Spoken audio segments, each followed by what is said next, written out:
ಆ ಊರಲ್ಲಿ 16,000 ಮನೆಗಳಿವೆ. ಗೋಕರ್ಣ ಅನ್ನೋ ಊರಿನಲ್ಲಿ ನೀವು ಅಷ್ಟು ಗಣಪತಿ ಇರುತ್ತೆ ಅಲ್ಲಿ. ಅದಷ್ಟೂ ಮೆರವಣಿಗೆಯಲ್ಲಿ ಇವ್ರ ಮನೆದ್ದು ಅದು ಜಾಗಟೆ ಬಡ್ಕೊಳ್ತಾ ಇದು ಮಾಡ್ಕೊಳ್ತಾ ಅವ್ರವ್ರ ಮನೆದು ಒಂದು ಟೀಮು ಅದನ್ನು ತಗೊಂಡು ಆ ಸಮುದ್ರಕ್ಕೆ ಹೋಗಿ ಬಿಡ್ತಾರೆ. ಅದು ಆ 9 ದಿನಗಳು ನನಗೆ ಭಾಳ ಗಟ್ಟಿಯಾಗಿ ಕೂತಿದೆ. ಆದರೆ ಎಲ್ಲಿ ನೋಡಿದ್ರೂ ಅದು ಗಣೇಶಮಯ ಆಗಿರ್ತಾ ಇತ್ತು ಅಂತ. ಒಂದು ಹಬ್ಬ ಅಥವಾ ಗಣೇಶನ ಥರ ಹಬ್ಬ ಒಂದು ಸಾಂಸ್ಕೃತಿಕ ನಾಯಕ ಅಥವಾ ನಮ್ಮ ಇಂಡಿಪೆಂಡೆನ್ಸ್ ಸ್ಟ್ರಗಲ್ ಕೂಡ ಒಂದು ಹೆಲ್ಪ್ ಮಾಡಿರೋದು ಒಂದು ವಿಶೇಷ ಅಂತ ಅನ್ಸುತ್ತಲ್ಲ. ದೇವಸ್ಥಾನಗಳನ್ನು ಊರಿನವರೇ ನಡೆಸ್ತಾ ಇರ್ತಾರೆ, ಅಂದರೆ ಸಮೂಹವೇ ನಡೆಸುತ್ತೆ ಒಂದು ದೇವಸ್ಥಾನವನ್ನು. ಅಲ್ಲೊಂದು ಟೀಮ್ ಇರುತ್ತೆ, ಒಂದು ಸಮಿತಿ ಮಾಡ್ಕೋತಾರೆ, ಅದನ್ನು ಕಟ್ಟಿಸ್ತಾರೆ, ಅಭಿವೃದ್ಧಿ ಮಾಡ್ತಾರೆ. ಅಂದರೆ ದೇವರ ಉಪಾಸನೆ ಅನ್ನೋದು ಸಮೂಹವಾಗಿ ಸೇರೋದಕ್ಕಿರುವ ಒಂದು ಜಾಗ ಅದು. ಮತ್ತು ಗಣೇಶನ ಅವನ ಸ್ವರೂಪ ಇದೆಯಲ್ಲ, ಅದರ ಅರ್ಚನೆಯಲ್ಲಿ ಈ ಸುಲಭ ಇದೆ. ಅಂದರೆ ಅವನು ಸುಲಭವಾಗಿ ಒಲಿಯುವವನು ಅನ್ನೋ ತರಹ ಅಂತ. ಸುಲಭವಾಗಿ ಒಲಿಯುವವನು ಅಂತ, ಬಹಳ ಕಷ್ಟಪಡಬೇಕಾಗಿಲ್ಲ ಅಂತ.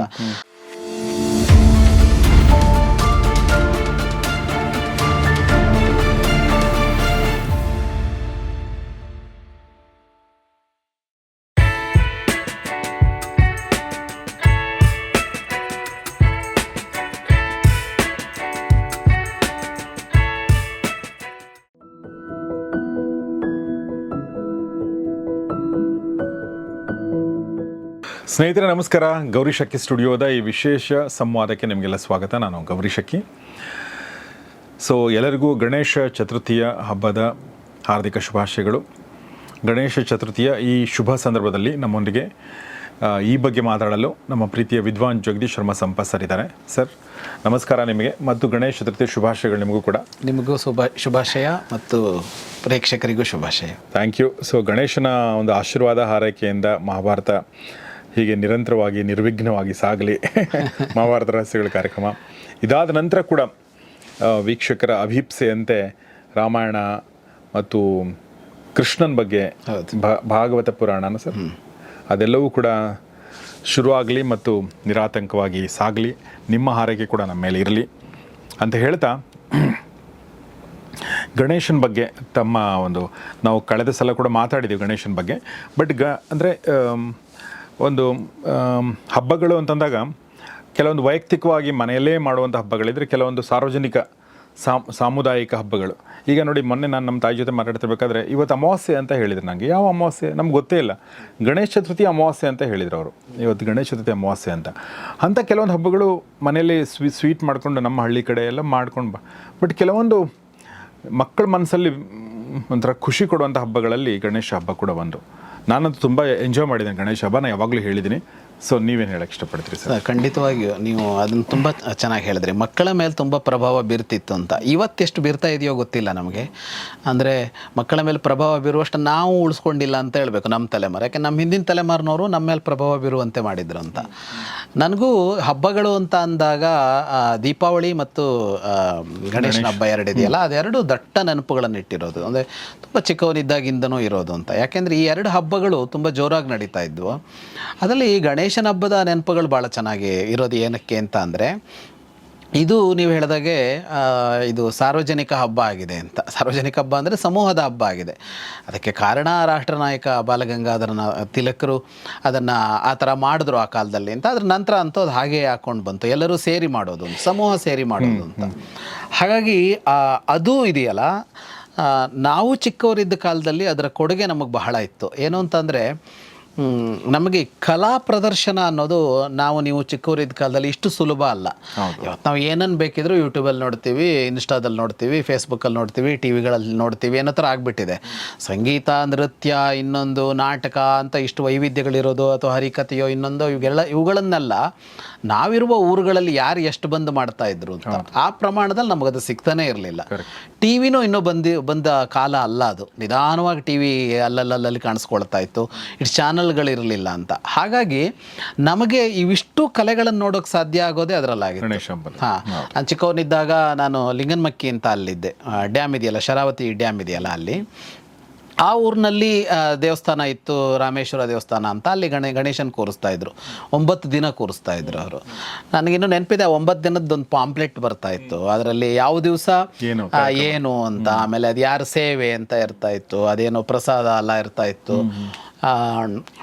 ನಾವು ಸ್ಕೂಲ್ ಮುಗೀತು ಅಂದರೆ ಅಲ್ಲಿಗೆ ಹೋಗೋದು ಅನ್ನೋ ಥರ ಆಗ್ತಾಯಿತ್ತು. ಎಲ್ಲಿಂದಲೋ ಕರೆಸ್ತಾ ಇದ್ರು ಜನಗಳನ್ನು, ಈ ಥರ ಇದಕ್ಕೆ ಕರೆಸ್ತಾ ಇದ್ರು. ನನಗೆ ಆವಾಗಲೇ ನಾನು ಹರಿಕತೆ ಮೊದಲು ಕೇಳಿದ್ದು, ಅದರಲ್ಲೂ ಈ ಶನಿ ಮಹಾತ್ಮೆ ಹರಿಕತೆ ಕೇಳಿದ ನೆನಪು. ಅಂದರೆ ಆ ಬಾಲ್ಯದ ಸಣ್ಣ ಇದರಲ್ಲಿ ಆ ವಿಕ್ರಮನ ಕಷ್ಟ ನಷ್ಟ ಅವುಗಳನ್ನೆಲ್ಲ ಕೇಳಿದ್ದಲ್ಲ, ಅದು ಭಾಳ ಗಟ್ಟಿಯಾಗಿ ಕೂತ್ಕೊಂಡ್ಬಿಟ್ಟಿದೆ. ಆಮೇಲೆ ನಾಟಕಗಳು ಇತ್ಯಾದಿಗಳನ್ನ ಕೇಳಿದ್ದು ಇದೆಲ್ಲ ಇದೆಯಲ್ಲ, ಇದು ಭಾಳ ಮನಸ್ಸಿನಲ್ಲಿ ಪ್ರಭಾವವನ್ನು ಬೀರಿದ್ದ ಅದು ಅಂತ. ಆಮೇಲೆ ಅದರ ಉತ್ಸವ, ಅದನ್ನು ತುಂಬ ಇಡೀ ಊರು ಉತ್ಸವ ಮಾಡ್ತಾ ಇತ್ತು. ಅದನ್ನ ಸಾವಿರಾರು ಜನ ಸೇರಿ ತಗೊಂಡು ಹೋಗ್ತಾ ಇದ್ರು. ಯಾವ ಊರು ಸರ್ ಅದು? ಲಿಂಗನಮಕ್ಕಿ. ಊರ ಹೆಸರು ಲಿಂಗನಮಕ್ಕಿ ಅಂತಲೇ. ಶರಾವತಿ ನದಿಗೆ ಒಂದು ಡ್ಯಾಮ್ ಇದೆಯಲ್ಲ ಜೋಗ್ ಫಾಲ್ಸಿಂದ ಮೇಲೆ, ಅದಿರೋದು ಅದೇ ಊರಿನಲ್ಲಿ ಡ್ಯಾಮ್ ಕಟ್ಟಿರೋದು. ಲಿಂಗನಮಕ್ಕಿ ಅಣೆಕಟ್ಟು ಅಂತಲೇ ಹೆಸರು. ಹೌದು, ಅಲ್ಲಿದ್ದಿದ್ದು. ಅದು ತುಂಬ ದೊಡ್ಡ ಉತ್ಸವವಾಗಿ ನಡೀತಾ, ಉತ್ಸವನೂ ಹಾಗೆ ಅಷ್ಟು ಖುಷಿ ಕೊಡ್ತಾ ಇತ್ತು ಅಂತ. ಅದೇ ನಾನು ಅಲ್ಲಿದ್ದಾಗ ಒಂದು ದುರಂತ ಕೂಡ ಸಂಭವಿಸಿತ್ತು, ನನಗಿನ್ನೂ ನೆನಪಿದೆ. ಅಂತ ತಗೊಂಡೋಗಿ ಡ್ಯಾಮಲ್ಲಿ ನೀರು ನಿಂತಿರ್ತಿತ್ತಲ್ಲ, ಅಲ್ಲಿ ಬಿಡ್ತಾಯಿದ್ರು ತಗೊಂಡೋಗಿ, ದೊಡ್ಡದು ಮಾಡ್ತಾಯಿದ್ರು. ತಗೊಂಡೋಗಿ ಅಲ್ಲೊಂದು ತೆಪ್ಪ ಏನೋ ಮಾಡಿಕೊಂಡು ಅದರಲ್ಲಿ 4-5 ಜನ ಕೂತು ಅದನ್ನು ಇಳಿಸ್ಕೊಂಡು ನದಿ ನಡುವೆ ಹೋಗಿ ಇಳಿಸಿ ಬರ್ತಾಯಿದ್ರು. ಯಾವುದೋ ಒಂದು ಸಲ ಮುಳುಗಿ 6-8 ಜನ ಸತ್ತೋಗ್ಬಿಟ್ಟಿದ್ರು ಅಲ್ಲಿ. ಅಂದರೆ ನೆನಪು ಅನ್ನೋದು ಹೇಗೆ ಕೂತಿರುತ್ತೆ ಅಂತ ಅನ್ನೋದಕ್ಕೆ ಹೇಳ್ತಾ ಇರೋದು. ನಾನು ಅದಾದಮೇಲೆ ಗೋಕರ್ಣದಲ್ಲಿದ್ದೆ. ನಾನು ಚಿಕ್ಕವನಿದ್ದಾಗ ಆಮೇಲೆ ಓದೋದಕ್ಕೆ ಅಂತ ಗೋಕರ್ಣಕ್ಕೆ ಹೋದೆ ನಾನು, ಉತ್ತರ ಕನ್ನಡ ಜಿಲ್ಲೆಯಲ್ಲಿ. ಅಲ್ಲಿ ಉತ್ತರ ಕನ್ನಡ ಜಿಲ್ಲೆಯಲ್ಲಿ ಗಣೇಶ ಹಬ್ಬ ಇನ್ನೂ ದೊಡ್ಡದು. ಉತ್ತರ ಕರ್ನಾಟಕ, ಉತ್ತರ ಕನ್ನಡ, ಮಹಾರಾಷ್ಟ್ರ ಇಲ್ಲಿ ತುಂಬ ಜೋರಾಗಿ ನಡೆಯುತ್ತೆ. ಗಣೇಶನ ಹಬ್ಬ ತುಂಬ ಜೋರಾಗಿ ನಡೆಯೋದು ಮಹಾರಾಷ್ಟ್ರದ ಪ್ರಭಾವ ಇರುವ ಕರ್ನಾಟಕದ ಭಾಗದಲ್ಲೂ ಜೋರ ನಡೆಯುತ್ತೆ. ಪ್ರಾಯಶಃ ತಿಲಕರು ಮಹಾರಾಷ್ಟ್ರದಲ್ಲಿ ಇದ್ದಿದ್ದರಿಂದ ಅದಕ್ಕಷ್ಟು ಇದು ಬಂದಿರ್ಬೋದು. ಗೋಕರ್ಣದಲ್ಲಿ ಸಮೂಹದ ಕಾರ್ಯಕ್ರಮ ಮತ್ತು ಮನೆಯ ಹಬ್ಬ ಎರಡೂ ತುಂಬ ಜೋರಾಗಿರ್ತಾ ಇತ್ತು. ನನಗಲ್ಲಿ ನೆನಪಿರೋದು ಅಂದರೆ, ಅಲ್ಲಿ ಗಣೇಶನ ಹಬ್ಬದ ದಿವಸ ಎಷ್ಟೋ ಬ್ರಹ್ಮಚಾರಿಗಳಿಗೆ ಊಟ ಹಾಕಬೇಕು ಅಂತ ಇರ್ತಾ ಇತ್ತು. 21 ಬ್ರಹ್ಮಚಾರಿಗಳಿಗೆ ಊಟ ಹಾಕಬೇಕು ಅಂತ ಅಲ್ಲ, ಅಷ್ಟು ಬ್ರಹ್ಮಚಾರಿಗಳು ಎಲ್ಲಿ ಸಿಗ್ತಾರೆ ಅವರಿಗೆ. ಹಾಗಾಗಿ ಒಂದು ಬ್ರಹ್ಮಚಾರಿ ಎಷ್ಟು ಬೇಕಿದ್ರೂ ಊಟ ಮಾಡ್ಬೋದಾಗಿತ್ತು. ಹಾಗೆ 3 ಮನೇಲಿ ಊಟ ಮಾಡೋದು, 5 ಮನೇಲಿ ಊಟ ಮಾಡೋದು, ಅಲ್ಲೊಂದು ಸ್ವಲ್ಪ ತಿನ್ನೋದು, ಇಲ್ಲೊಂದು ಸ್ವಲ್ಪ ತಿನ್ನೋದು ಅಂತ. ಹಾಗಲ್ಲ, ಅದೆಲ್ಲ ಒಂಥರ ಸಣ್ಣ ವಯಸ್ಸಿಗೆ ಒಂದು ದೊಡ್ಡ ಖುಷಿ. ಅದೇನೇನೋ ಕೊಡ್ತಾ ಇದ್ರು ಅಲ್ಲಿ ಹೋದಾಗ. ಬ್ರಹ್ಮಚಾರಿ ಅಂದ್ರೆ ವಿದ್ಯಾರ್ಥಿಗಳಂತ. ಆಮೇಲೆ ಅಲ್ಲಿ ಸಾಮೂಹಿಕವಾದ ಗಣೇಶೋತ್ಸವ ಜೋರ ನಡೀತಾ ಇತ್ತು. 2 ಕಡೆ ಇಡ್ತಾ ಇದ್ರು. ಯಂಗ್ಸ್ಟರ್ಸ್ ಅಂತ ಒಂದು ಕಡೆ ಇಡ್ತಾ ಇದ್ರು, ಇನ್ನೊಂದು ದೊಡ್ಡ ಗಣಪತಿ ಅಂತ ಕರಿತಾ ಇದ್ರು. 2 ಜಾಗದಲ್ಲಿ ಇಡ್ತಾ ಇದ್ರು. ಎರಡೂ ಕಡೆನಲ್ಲೂ ಇದೆ ಈ ಸಾಂಸ್ಕೃತಿಕ ಕಲಾ ಕಾರ್ಯಕ್ರಮ ಅಂತ ಹೇಳ್ತೀವಲ್ಲ, ಕಲಾ ಪ್ರದರ್ಶನ ತುಂಬ ನಡೀತಾ ಇತ್ತು. ತುಂಬ ಜನ ದೊಡ್ಡ ದೊಡ್ಡ ಕಲಾವಿದರನ್ನು ನಾನು ನೋಡಿದ್ದೆ ಅಲ್ಲಿ ಅಂತ. ಎಲ್ಲ ತರಹದ ಕಲಾವಿದರು ಬರ್ತಾ ಇದ್ರು ಅಲ್ಲಿಗೆ. ಅದಾದಮೇಲೆ ಅಲ್ಲಿ ನೋಡಿದ್ದೇನೆಂದರೆ, ನಮ್ಮೂರುಗಳಲ್ಲಿ ಮನೆಗಳಲ್ಲಿ ಗಣಪತಿ ಇಡೋದು ಸ್ವಲ್ಪ ಕಡಿಮೆ, ಎಲ್ಲ ಮನೆಗಳಲ್ಲಿ ಇಡೋದಿಲ್ಲ. ಅಲ್ಲಿ ಪ್ರತಿ ಮನೆಯಲ್ಲಿ ಗಣೇಶನ ಕೂರಿಸ್ತಾರೆ, ಸಮೂಹದ್ದು ಆಚರಿಸ್ತಾರೆ. ಆ ಪ್ರತಿ ಮನೆಯಲ್ಲಿ ಗಣೇಶನ ಇಡ್ತಾರೆ. ಅದೇನಂದರೆ 1 ದಿವಸ ಇಡೋರು, 3 ದಿವಸ ಇಡೋರು, 5 ದಿವಸ ಇಡೋರು, 9 ದಿನ ಇಡೋರು, ಅವರೆಲ್ಲ ತಗೊಂಡೋಗಿ ಸಮುದ್ರಕ್ಕೆ ಬಿಡ್ತಾರೆ. ಅದೆಂತಂದರೆ, ಆ ಊರಲ್ಲಿ 16,000 ಮನೆಗಳಿವೆ. ಗೋಕರ್ಣ ಅನ್ನೋ ಊರಿನಲ್ಲಿ ನೀವು ಅಷ್ಟು ಗಣಪತಿ ಇರುತ್ತೆ ಅಲ್ಲಿ. ಅದಷ್ಟೂ ಮೆರವಣಿಗೆಯಲ್ಲಿ ಇವ್ರ ಮನೆದ್ದು ಅದು ಜಾಗಟೆ ಬಡ್ಕೊಳ್ತಾ ಇದು ಮಾಡ್ಕೊಳ್ತಾ ಅವ್ರವ್ರ ಮನೆದು ಒಂದು ಟೀಮು ಅದನ್ನು ತಗೊಂಡು ಆ ಸಮುದ್ರಕ್ಕೆ ಹೋಗಿ ಬಿಡ್ತಾರೆ. ಅದು ಆ 9 ದಿನಗಳು ನನಗೆ ಭಾಳ ಗಟ್ಟಿಯಾಗಿ ಕೂತಿದೆ. ಆದರೆ ಎಲ್ಲಿ ನೋಡಿದ್ರೂ ಅದು ಗಣೇಶಮಯ ಆಗಿರ್ತಾ ಇತ್ತು ಅಂತ. ರಷ್ಯಾ ಊರುಗಳಲ್ಲಿ ಈಗಲೂ ಆಗಿದೆಯೇನೋ ಗೊತ್ತಿಲ್ಲ, ಗಣೇಶೋತ್ಸವ ಹೇಗೆ ನಡೆಯುತ್ತೆ ಅಂತ ನಾನು ಹೋಗಂತೂ ನೋಡಿಲ್ಲ. ಹಾಗೆ ಇದ್ದಿರಬಹುದು ಅಥವಾ ಸ್ವಲ್ಪ ಈಗ ಕಡಿಮೆ ಆಗಿರ್ಬೋದು. ಯಾಕೆಂದರೆ ಈಗ ಸ್ವಲ್ಪ ಹಬ್ಬಗಳ ಆಚರಣೆಯಲ್ಲಿ ಮೊದಲಿನಷ್ಟು ಉತ್ಸಾಹ ಸಂಭ್ರಮಗಳು ಕಡಿಮೆ ಇದೆ. ಮಾಡೋದಿಲ್ಲ ಅಂತಲ್ಲ, ಸಂಭ್ರಮಗಳು ಕಡಿಮೆ ಇರೋದ್ರಿಂದ ಕಡಿಮೆ ಇದ್ದಿರಬಹುದು. ಆದರೆ ನಮ್ಮ ಬಾಲ್ಯಕ್ಕೆ ಮೆರುಗು ಕೊಟ್ಟಿದ್ದು ಇವು ಅಂತ ಅನ್ಸುತ್ತೆ ಗಣೇಶನ ಹಬ್ಬ. ಸೊ ನಿಜ, ನೀವು ಹೇಳಿದ ಹಾಗೆ ಗಣೇಶನ ಹಬ್ಬ ಅದು ನಮಗೆ ಅಂದರೆ ಬೇಸಿಕಲಿ ನಾವು ಚಿಕ್ಕವರಿದ್ದಾಗ ಸಂಜೆ ಕಾರ್ಯಕ್ರಮಗಳೇ ನಮ್ಮ ಮುಖ್ಯ ಆಕರ್ಷಣೆ. ಸೊ ಹೀಗಾಗಿ ಆಮೇಲೆ ಅಲ್ಲಿ ಒಂದು ಪೆಂಡಲ್ ಹಾಕಿರ್ತಿದ್ರಲ್ಲ, ಅಲ್ಲಿ ಮ್ಯೂಸಿಕ್ ಹಾಕಿರ್ತಿದ್ರು, ಅಲ್ಲಿ ಆಟ ಆಡೋಕ್ಕೆ, ಅಲ್ಲಿ ಓಡಾಡೋಕ್ಕೆ, ಅಲ್ಲಿ ಒಂದು ಇದ್ದು ಏನೋ ಒಂದು ನಮಗೂ ಒಂದು ನಾವು ಕೂಡ ಪಾರ್ಟ್ ಆಫ್ ದ ಸೆಲೆಬ್ರೇಷನ್ ಅನ್ನೋ ಥರ ಇದ್ದುಕೊಂಡು ಎಂಜಾಯ್ ಮಾಡಿರೋದು ನೋಡಿದ್ವಿ. ಸರ್, ಒಂದು ಹಬ್ಬ ಅಥವಾ ಗಣೇಶನ ಥರ ಹಬ್ಬ ಒಂದು ಸಾಂಸ್ಕೃತಿಕ ನಾಯಕ ಅಥವಾ ನಮ್ಮ ಇಂಡಿಪೆಂಡೆನ್ಸ್ ಸ್ಟ್ರಗಲ್ ಕೂಡ ಒಂದು ಹೆಲ್ಪ್ ಮಾಡಿರೋದು ಒಂದು ವಿಶೇಷ ಅಂತ ಅನ್ಸುತ್ತಲ್ಲ? ಹೌದು. ತಿಲಕರು ಅದನ್ನು ತುಂಬ ಒಳ್ಳೆ ಕೆಲಸ ಮಾಡಿದೆ. ಅದು ಬೇಕಾಗತ್ತೆ. ಯಾವುದೇ ದೇಶ, ಯಾವುದೇ ಸಮೂಹ ಆದರೂ ಅಥವಾ ಒಂದು ಸಮುದಾಯವಾದರೂ ಅದು ಒಟ್ಟಾಗೋದಕ್ಕೆ ಏನೋ ಒಂದು ಕಾರಣ ಬೇಕು, ಒಂದು ನೆವ ಬೇಕು. ಅದರಲ್ಲಿ ಇದು ಒಂದು ಉಪಾಸನೆ ಅನ್ನೋದಿದೆಯಲ್ಲ, ಅದು ಬಹಳ ಸುಲಭವಾಗಿ ಜನರನ್ನು ಸೇರಿಸುವಂಥ ಸ್ಥಳ ಅಂತ. ಈಗ ಊರುಗಳಲ್ಲಿ ದೇವಸ್ಥಾನಗಳಿರುತ್ತಲ್ಲ, ದೇವಸ್ಥಾನಗಳನ್ನು ಊರಿನವರೇ ನಡೆಸ್ತಾ ಇರ್ತಾರೆ. ಅಂದರೆ ಸಮೂಹವೇ ನಡೆಸುತ್ತೆ ಒಂದು ದೇವಸ್ಥಾನವನ್ನು. ಅಲ್ಲೊಂದು ಟೀಮ್ ಇರುತ್ತೆ, ಒಂದು ಸಮಿತಿ ಮಾಡ್ಕೋತಾರೆ, ಅದನ್ನು ಕಟ್ಟಿಸ್ತಾರೆ, ಅಭಿವೃದ್ಧಿ ಮಾಡ್ತಾರೆ. ಅಂದರೆ ದೇವರ ಉಪಾಸನೆ ಅನ್ನೋದು ಸಮೂಹವಾಗಿ ಸೇರೋದಕ್ಕಿರುವ ಒಂದು ಜಾಗ ಅದು. ಅಲ್ಲಿ ಎಲ್ಲ ತರಹದ ಭೇದಗಳನ್ನು ಮೀರಿ ಅಲ್ಲಿ ಸೇರೋದಕ್ಕಾಗತ್ತೆ ಅಂತ. ಪ್ರಾಯಶಃ ತಿಲಕರು ಇದನ್ನು ಗುರುತಿಸಿ ಗಣೇಶೋತ್ಸವನ ಭಾಳ ಚೆನ್ನಾಗಿ ತಂದರು. ಅದು ಇವತ್ತಿಗೂ ಮುಂದುವರಿಯಿತು. ಸ್ವಾತಂತ್ರ್ಯ ಸಂಗ್ರಾಮಕ್ಕೆ ಅದು ದೊಡ್ಡ ಶಕ್ತಿ ಸಿಕ್ತು ಸೇರೋದಕ್ಕೆ ಅಂತ ಆದಮೇಲೂ ಇವತ್ತು ಅದು ಮುಂದುವರಿಯಿತು. ಇವತ್ತು ನಾವು ಬೆಂಗಳೂರಲ್ಲಿ ನೋಡಿದರೆ ರಸ್ತೆಗಳಲ್ಲಿ ಗಣೇಶನ ಕೂರಿಸ್ತಾರೆ ಅಂತ. ನನಗೆ ಆ ರಸ್ತೆಗಳಲ್ಲಿ ಗಣೇಶನ ಕೂರಿಸೋ ವಿಷಯ ಇದೆಯಲ್ಲ, ಅದಕ್ಕೊಂದಿಷ್ಟು ನಿಬಂಧನೆಗಳನ್ನು ಹಾಕಬೇಕು, ಸರ್ಕಾರ ಹಾಕತ್ತೆ. ಯಾಕೆಂದರೆ ಟ್ರಾಫಿಕ್ ಕಂಟ್ರೋಲ್ ಮಾಡಬೇಕಾಗತ್ತೆ, ಇನ್ನೊಂದು ಮಾಡಬೇಕಾಗತ್ತೆ, ಎಲ್ಲೋ ಕೂರಿಸಿದ್ರಾಗಲ್ಲ. ಆಮೇಲೆ ಕೆಲವು ಕಡೆಯಲ್ಲಿ ಅದನ್ನು ಭಾಳ ಒತ್ತಾಯಪೂರ್ವಕವಾಗಿ ಹಣ ಇದು ಮಾಡ್ತಾರೆ ಅಂತೆಲ್ಲ ಅಂದಾಗ ಸರ್ಕಾರ ಸ್ವಲ್ಪ ಬಿಗಿ ಮಾಡಬೇಕು, ಮಾಡತ್ತೆ. ಆದರೆ ಅದಕ್ಕೆ ಪ್ರೋತ್ಸಾಹವೂ ಬೇಕು ಅಂತ ನನಗನ್ಸುತ್ತೆ. ಈ ಗಣೇಶನ್ನ ಇದಕ್ಕೆ ಕೂರಿಸ್ತೀವಿ ಅಂತ ಮಕ್ಕಳು ಬರ್ತಾರೆ, ಸಾಧಾರಣ ಬಂದು ದುಡ್ಡು ಕೇಳಿದಾಗ 10 ರೂಪಾಯಿ ಕೊಡೋದು, 15 ರೂಪಾಯಿ ಕೊಡೋದು, ಬೈಯೋದು ಅನ್ನೋದೆಲ್ಲ ನಡೀತಾ ಇರುತ್ತೆ. ನಾನು ಗಮನಿಸ್ತೀನಿ ಹೊರಗಡೆ. ನನಗನ್ಸೋದು ಅದಕ್ಕೆ ನಾವು ಪ್ರೋತ್ಸಾಹ ಕೊಡಬೇಕಿತ್ತು ಅಂತ. ಹಿಂದೆ ಹಿರಿಯರೇ ಈ ಉತ್ಸವಗಳನ್ನು ಮಾಡ್ತಾಯಿದ್ರು. ಇವತ್ತು ಹಿರಿಯರಿಗೆ ಆ ಉತ್ಸಾಹ ಇಲ್ಲ. ಹಿರಿಯರು ಅಂದರೆ ನಾನು ಹೇಳ್ತಾ ಇರೋದು ನಮ್ಮ ತಲೆಮಾರಿಗೆ ನಮ್ಮ ಬೀದಿಯಲ್ಲಿ, ನಮ್ಮ ಏರಿಯಾದಲ್ಲಿ ಒಂದು ಗಣೇಶನ ಕೂರಿಸ್ಬೇಕು, ಮಾಡಬೇಕು ಅನ್ನೋ ಉತ್ಸಾಹ ಇಲ್ಲ. ಮಕ್ಕಳಿಗಿದೆಯಲ್ಲ, ಅದಕ್ಕೆ ಪ್ರೋತ್ಸಾಹ ಕೊಟ್ಟರೆ ಮಕ್ಕಳಿಗೆ ಅದೊಂದು ಬರುತ್ತೆ ಅಂತ.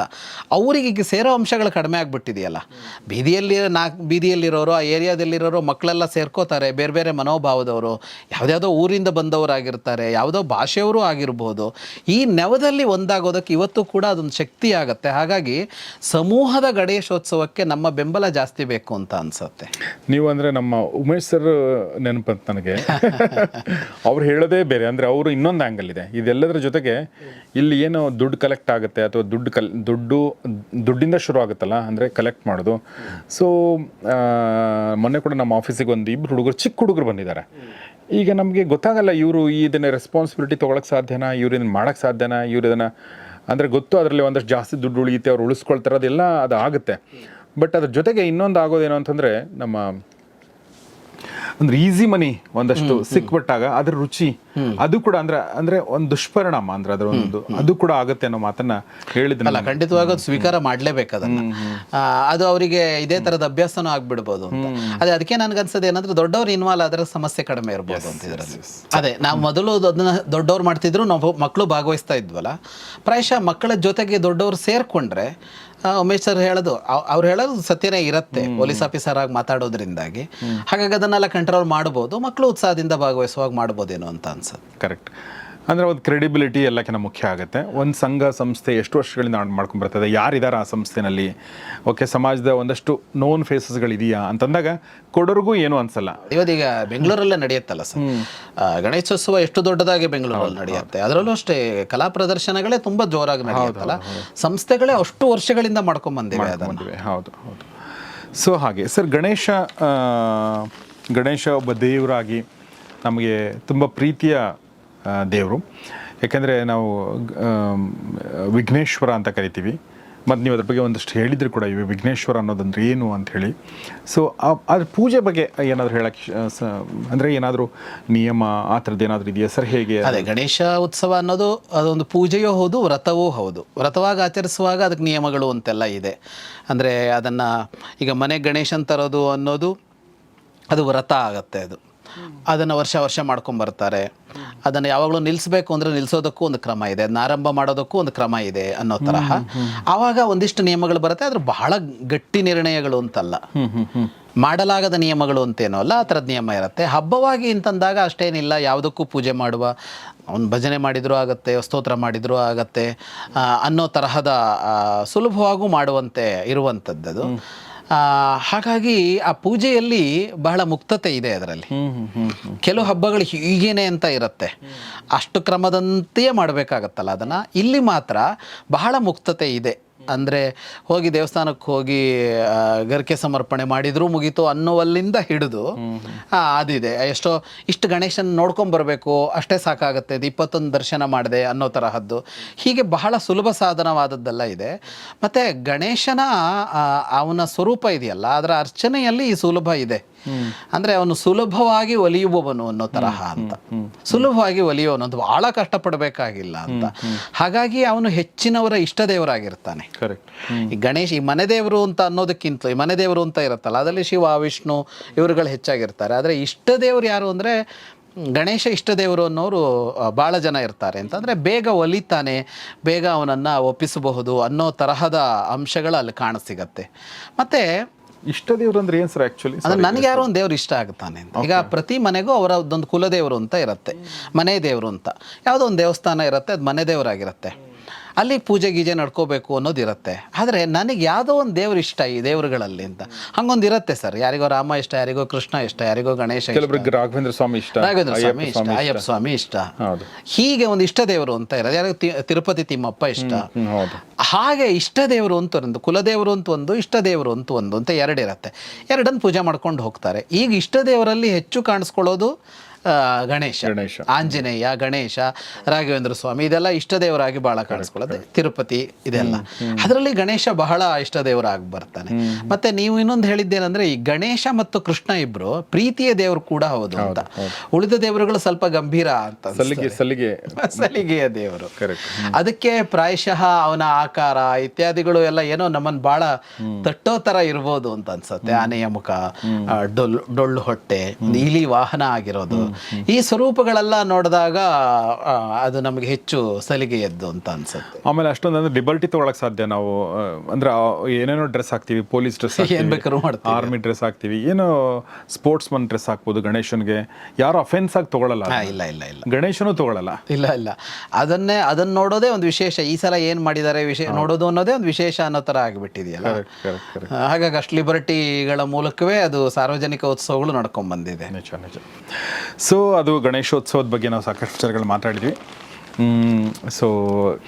ಸೊ ಗಣೇಶೋತ್ಸವ ನಾಳೆಯಿಂದ ಶುರು ಆಗ್ತಾ ಇದೆ. ಸೊ ನಮ್ಮನೇಲೂ ಕೂಡ ನಾವು ಇತ್ತೀಚಿನ ವರ್ಷಗಳಲ್ಲಿ, ನನ್ನ ಮಗ ಹುಟ್ಟಿದ ಮೇಲೆ ನಾವು ಗಣೇಶನ ಕೂರ್ಸೋಕೆ ಶುರು ಮಾಡಿದ್ವಿ. ಮಕ್ಕಳೇ ಅದನ್ನ ಮಾಡಿಸ್ತಾರೆ. ಅದು ಒಂದು ಚೆನ್ನಾಗಿರುತ್ತಲ್ವ ಅದು ಒಂಥರ ಅಂಥೇಳಿ. ಅಂದರೆ ಅದರ ಏನೋ ಅರೌಂಡ್ ದ್ಯಾಟ್ ಪ್ಲೇಸ್ ಓಡಾಡೋದೇ ಒಂದು ಚೆನ್ನಾಗಿರುತ್ತೆ. ದೀಪ, ಹಣ್ಣು, ಹೂವು ಮತ್ತು ಅದರ ನೈವೇದ್ಯ, ಅದು ಏನೋ ಒಂದು ನಿಮಗೆ ಒಂದು ದೇವರಲ್ಲಿ ನಿಮ್ಗೆ ನಂಬಿಕೆ ಇರ್ಬೋದು, ಬಿಡ್ಬೋದು. ಬಟ್ ಆ ಎನರ್ಜಿ ನೀವೇ ಕ್ರಿಯೇಟ್ ಮಾಡ್ತಿರಲ್ಲ, ಅದು ನಿಮ್ಮಲ್ಲಿ ಅದು ಒಂದು ಪರಿಣಾಮ ಕ್ರಿಯೇಟ್ ಮಾಡುತ್ತೆ. ಸೊ ನೀವು ಗಣೇಶನ್ ನಾವು ಬೇರೆ ಥರ ಸೈಂಟಿಫಿಕ್ ಆಗಿ ಅಥವಾ ಇನ್ನೊಂದು ಕಡೆ ನೋಡೋದು ಬೇರೆ ಪ್ರಶ್ನೆ. ಆದರೆ ಗಣೇಶನ್ ನೀವು ಕೂರಿಸ್ಕೊಂಡಾಗ ನಿಮ್ಮ ಮನೇಲಿ ನೀವೇ ಬೇರೆ ಆಗ್ತೀರ, ಸ್ವಲ್ಪ ನಾವು ಬೇರೆ ಆಗ್ತೀವಿ, ಮನೆ ಹೊಸ್ತಾಗತ್ತೆ. ಸೊ ಆಮೇಲೆ ಅದೇ ನನಗೆ ಮುಖ್ಯ ಅಂತ ಅನ್ಸುತ್ತೆ. ಖಂಡಿತವಾಗಿ ಹೌದು, ಅದು ಬಹಳ ಮುಖ್ಯವಾದದ್ದು. ನಮ್ಮನ್ನು ರಿಫ್ರೆಶ್ ಮಾಡುತ್ತಲ್ಲ ಅವುಗಳು, ಅದೇನು ಮುಖ್ಯ ಆಗ್ಬಿಡುತ್ತೆ. ಎಸ್. ಸೊ ಅಷ್ಟು ಹೇಳ್ತಾ ಇವತ್ತಿನ ಈ ಕಾರ್ಯಕ್ರಮ, ಈ ಒಂದು ಸಂವಾದ ಮುಗಿಸ್ತಾ ಇದ್ದೀನಿ ಸರ್. ಮತ್ತೊಂದು ಸಲ ಧನ್ಯವಾದಗಳು ಮತ್ತು ಗಣೇಶೋತ್ಸವದ ಶುಭಾಶಯಗಳು ನಿಮಗೂ. Thank you very much. So ಸ್ನೇಹಿತರೆ, ಎಲ್ರಿಗೂ ಗಣೇಶೋತ್ಸವದ ಶುಭಾಶಯಗಳು. ಗಣೇಶ ಅಂತ ಬಂದಾಗ ಶುಭ ಲಾಭ ಅಂತ ಬರೀತಾರೆ. ಆ ಥರ ಶುಭ ಲಾಭ ಎರಡೂ ಆಗಲಿ, ನಿಮಗೆ ಒಳ್ಳೆಯದಾಗಲಿ ಅಂತ ಹೇಳ್ತಾ ಇವತ್ತಿನ ಈ ಎಪಿಸೋಡ್ನ ಮುಗಿಸ್ತಾ ಇದ್ದೀನಿ. ನಿಮ್ಮೆಲ್ಲ ಸ್ನೇಹಿತರೊಂದಿಗೆ ಶೇರ್ ಮಾಡಿ ಮತ್ತು ನಿಮ್ಮ ಗಣೇಶೋತ್ಸವದ ನಿಮ್ಮ ನೆನಪುಗಳೇನಾದರೂ ಇದ್ದರೆ ಅದನ್ನು ಕಮೆಂಟ್ ಬಾಕ್ಸಲ್ಲಿ ತಿಳಿಸಿ. ನೋಡ್ತಾರೆ ಗೌರಿಶಿಕ್ ಸ್ಟುಡಿಯೋ, ನೋಡ್ತಾರೆ ಒಳ್ಳೆಯ ಕಾರ್ಯಕ್ರಮಗಳನ್ನ. ನಮಸ್ಕಾರ.